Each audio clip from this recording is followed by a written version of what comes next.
네, 오늘 본문 12절입니다. 이 12절에서는 시험을 참는 자는 복이 있다라고 이렇게 말씀하셨습니다.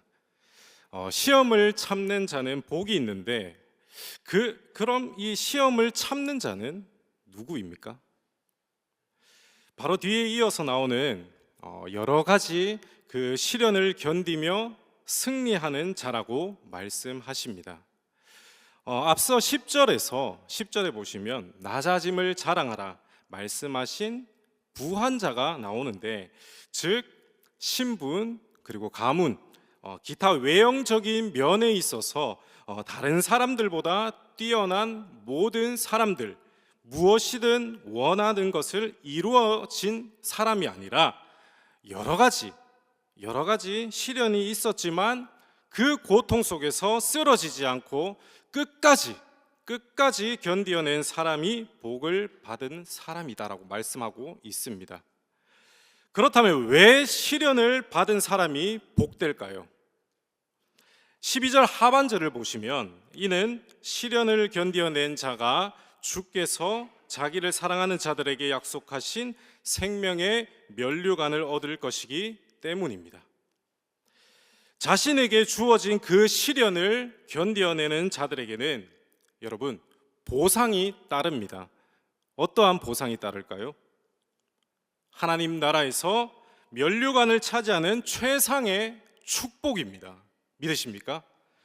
즉 이런 여러 시련들은 우리의 행복을 위한 것임을 알 수 있다라는 것이죠. 우리는 종종 신실한 자들도 왜 시련을 받는가입니다. 이런 생각이 들 때도 있습니다. 그것은 시련 가운데서 우리의 그 신앙과 순종이 명백하게 드러나고, 그리고 마침내는 생명의 면류관을 받을 준비를 갖추기 위해서입니다. 이 약속은 주께서 자기를 사랑하는 자들에게 약속하신 것이랍니다. 이 말은 하나님을 사랑하는 자들은 모든 시련을 이겨낼 것이라는 약속이 됩니다.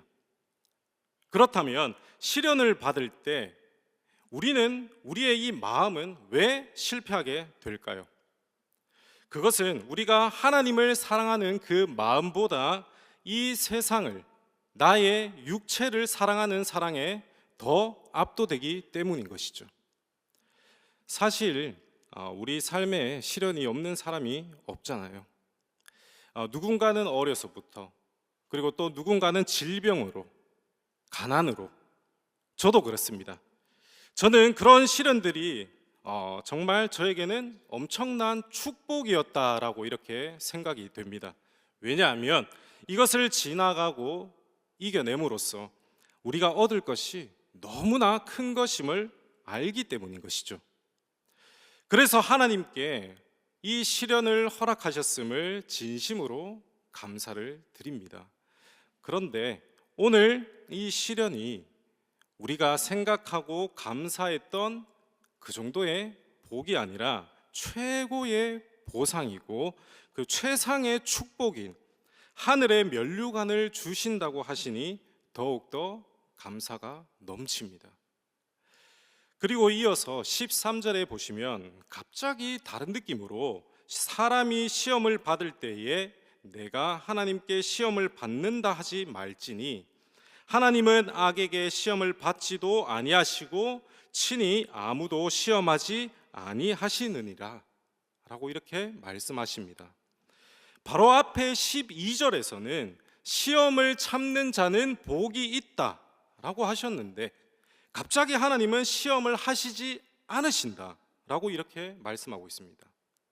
이것은 12절의 시험과 그리고 13절의 시험이 원어로는 완전히 반대의 의미를 가진 단어이기 때문인 것이죠. 그렇다면 12절의 이 시험은 어떤가요? 부연 설명에서 보여주듯이 외적 시련을 의미하고 있습니다. 그리고 13절의 시험은요, 우리 마음속을 괴롭히는 욕망의 화살을 뜻하고 있습니다.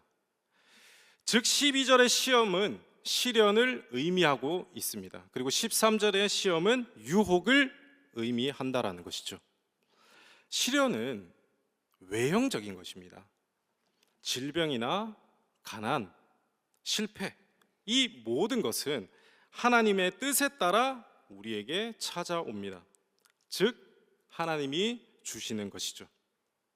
창세기 22장에 아브라함을 시험하셨으니 이 시험은 하나님이 아브라함에게 시련을 주신 것입니다. 그리고 오늘날 우리에게도 날마다 이런 시련을 주시곤 하죠. 그렇다면 유혹은 내면적인 것입니다.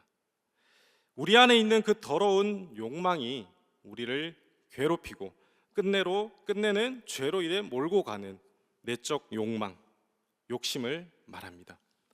우리가 이 두 시험을 구분하지 못할 때 인간이 가장 범하기 쉬운 잘못이 있습니다.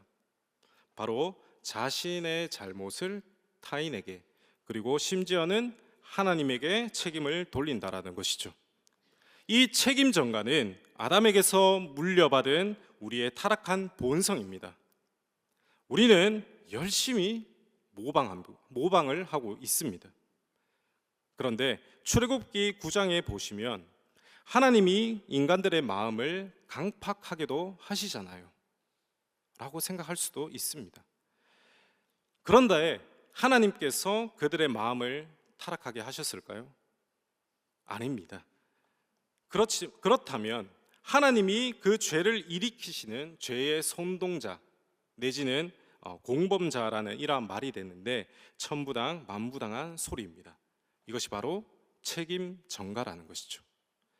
성경은 이미 그들의 마음에 비열한 욕심과 욕망으로 가득가득하고 그 마음이 타락해 있었기 때문이라고 말씀하고 있습니다. 로마서 1장 26절에서는 하나님께서 그들을 부끄러운 욕심에 내버려 두셨으니 라고 이렇게 말씀하고 있습니다. 이미 그들 안에 악한 그 마음을 자신의 비열한 욕망 가운데 두신 것이죠. 이 죄의 원인을 하나님에게서 찾으려 하고 하면 안 되고 그 책임을 그분에게 돌려서는 안 됩니다. 이것이 하나님은 아무도 시험하지 않으신다라는 의미인 것이죠. 이 이야기가 다음 14절에 나옵니다.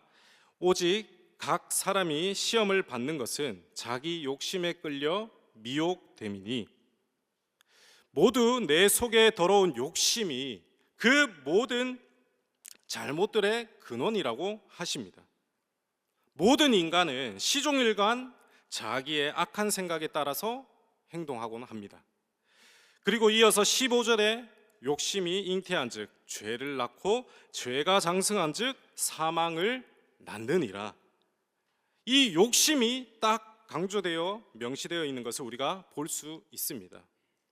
모든 잘못된 그 생각과 행동의 원인은 모두 우리 속에 있는 욕심, 여기서 죄의 행동이 나옵니다.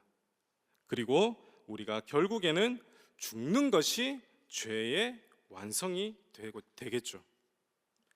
사랑하는 성도 여러분, 이 외적 시련을 받은 사람이 복이다 라는 이 말씀은 우리가 참 믿기가 어렵습니다. 그러나 오늘 이 본문은 시련을 받는 사람이 복이다. 왜냐하면 그 시련을 견뎌낸 자에게는 보상이 따르고 또 그 보상은 최상인 축복인 하나님 나라에서 면류관을 차지하는 것이라고 말씀하십니다.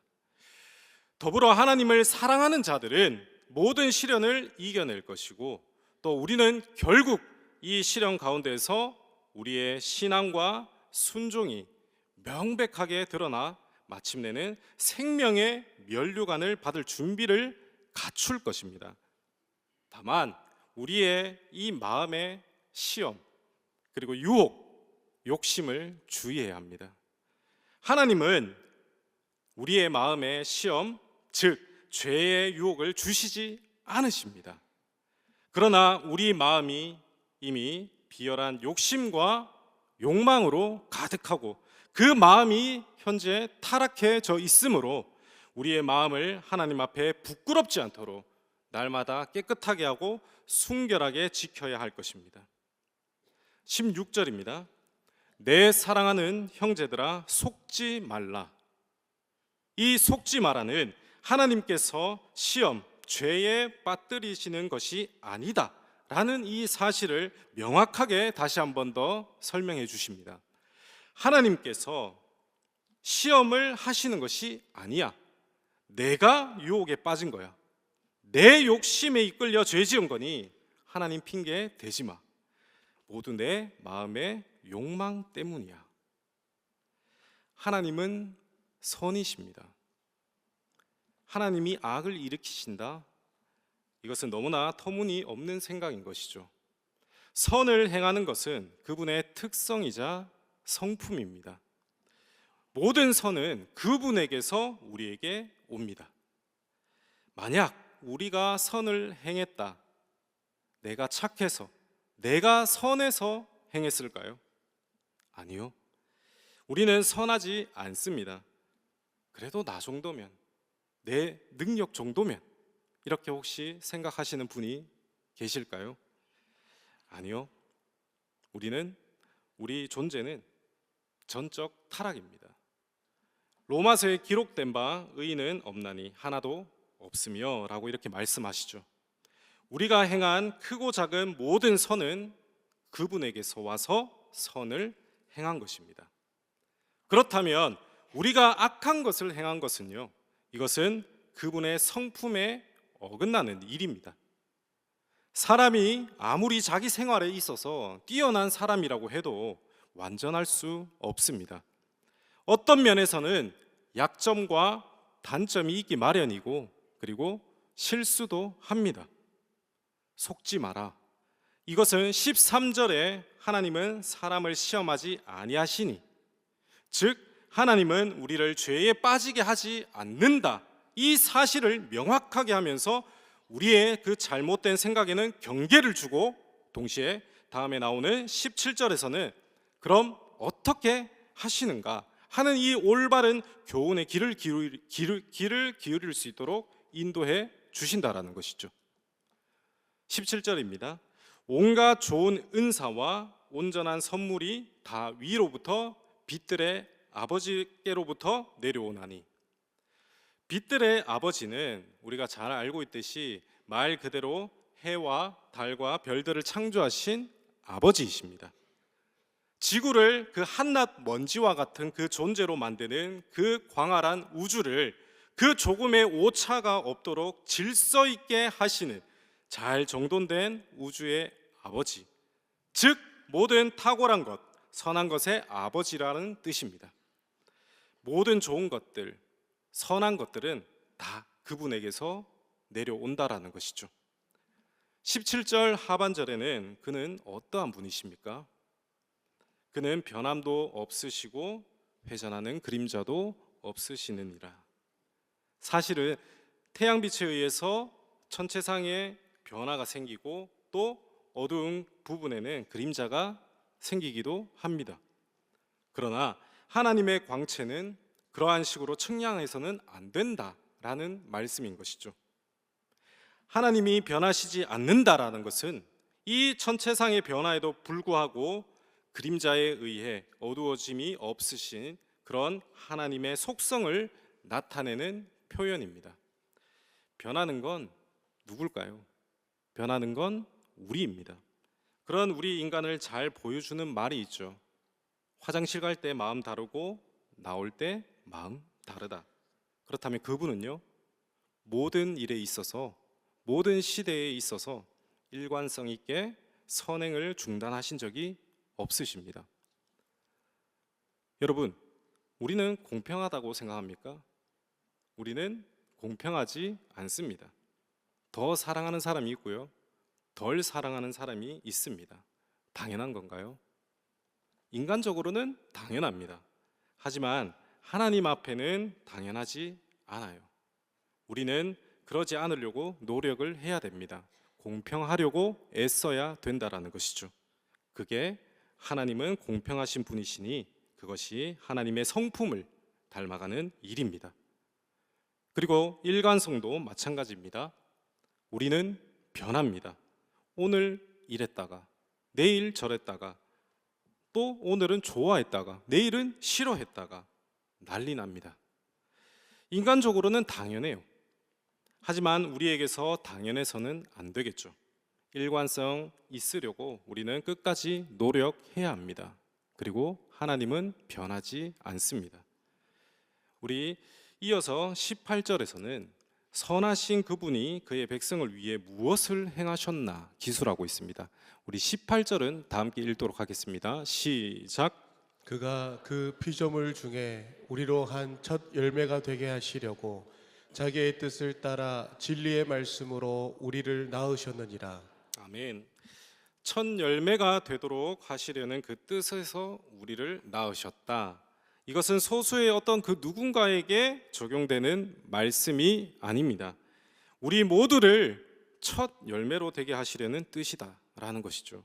많은 사람들 중에서 그의 백성인 우리를 그 무리에서 이끌어내서 구별된 제물로 성별해 두셨습니다. 하나님께서 그의 백성으로, 그의 성도로 우리가 부름받았다라는 것은 가볍지 않습니다. 첫 열매로 구별을 받는다? 결코 값싼 것이 아니죠. 그래서 우리는 대충 살 수 없을 것 같습니다. 무리에게 구별된 제물로 우리를 성별하셨습니다. 그 일을 어떻게 행하셨는가?